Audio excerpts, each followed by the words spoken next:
With beautiful fight scenes and captivating characters, it stands easily head and shoulders above the other mirror manhwas. But why does it outshine other popular manhwas like Solo Leveling? Just on a side note, I'm not criticizing Solo Leveling at all. It's really good and I love the art, but I personally feel like it doesn't resonate the same way Legend of the Northern Blade does for me.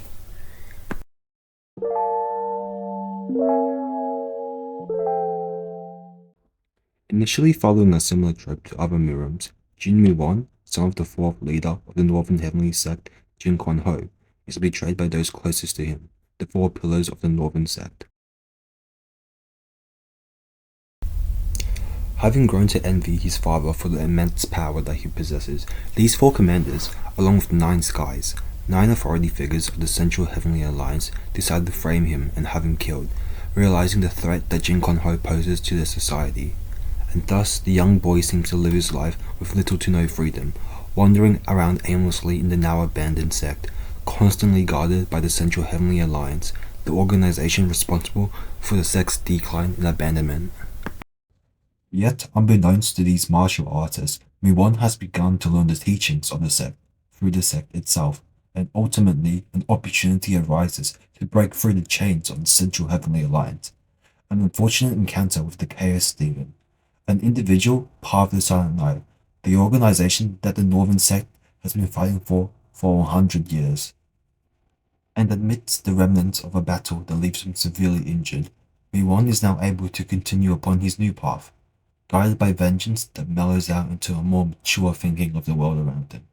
As the manhwa progresses, his narrow idea of revenge that he harbors transforms into a resentment towards the world itself for the injustice and cruelty that plagues the lands and the people, and thus he endeavors to rid the world of this omnipresent corruption that has taken the lives of many, and live in content and peace.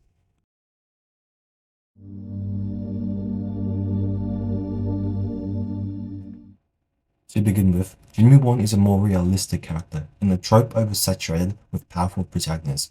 He's not the stereotypical MC, the generic, extremely weak individual who abnormally grows in strength to easily surpass the higher-ups who dominate the social hierarchy.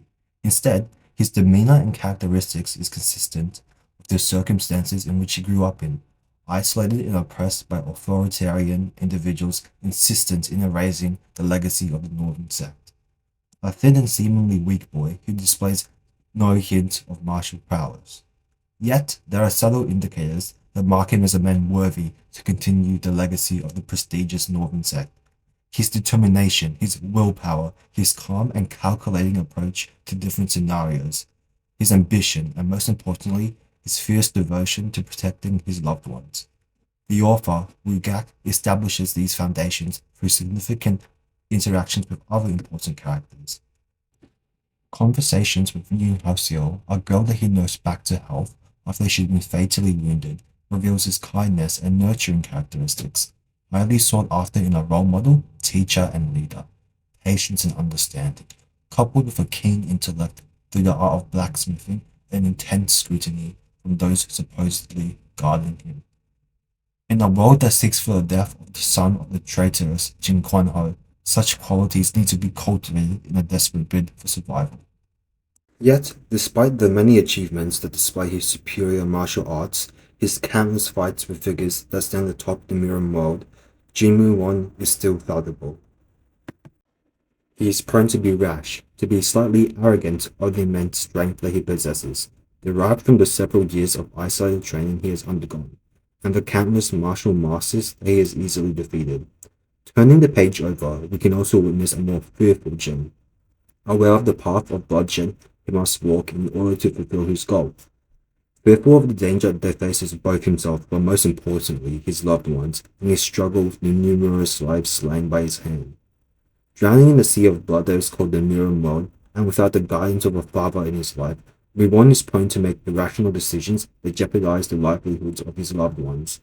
A naivety can also be seen in his conversation with young Musang, the leader of the Iron Brigade. When Musang explains the callous nature of the Murim world, in which even the smallest weed must be plucked out in order to protect one's family, and the cries of sorrow and pain that one must deafen for themselves to not go crazy, Jin fires back by calling him a coward angry at the notion that there must be senseless killing. Yet, his complacency amidst the Central Heavenly Alliance is one of the factors that has endangered his friends and family.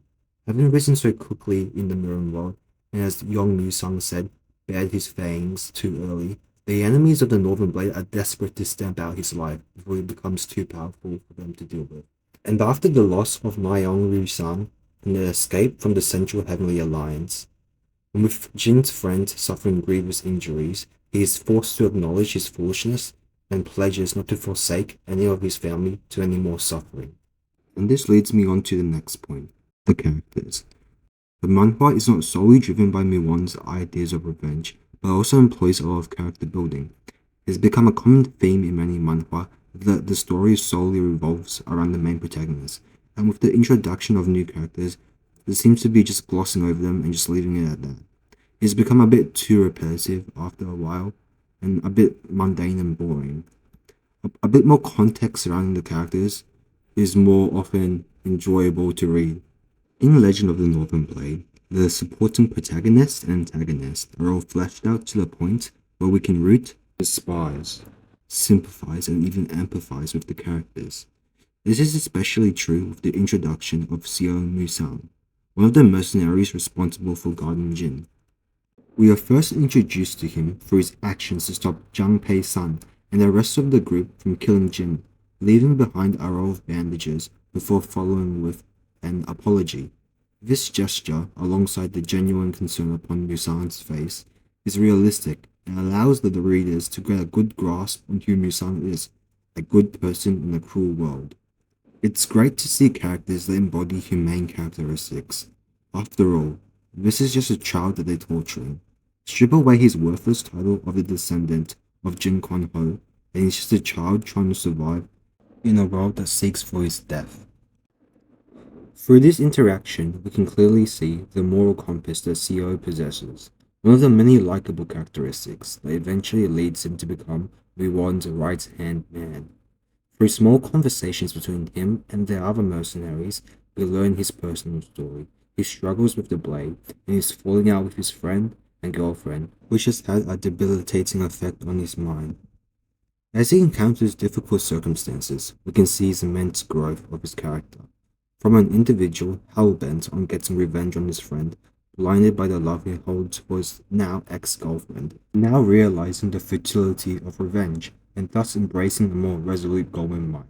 As the manhwa progresses, we can see his best qualities shine, his unyielding faith he has in his lord, Jin Mu Won, his kind and empathetic nature towards those struggling, and most importantly, his unwavering loyalty to Jin.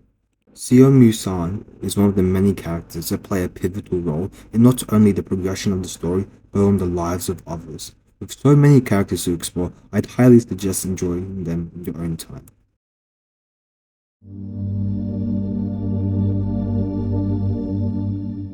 The art is phenomenal. Haimin has done a fantastic job with the entire illustration of the series. He has this unique style I thoroughly enjoy, with very sharp details to the characters and surroundings. It's not cartoony like many other manhwas, there is more of a grim undertone which is consistent with the darker themes explored in this manhwa.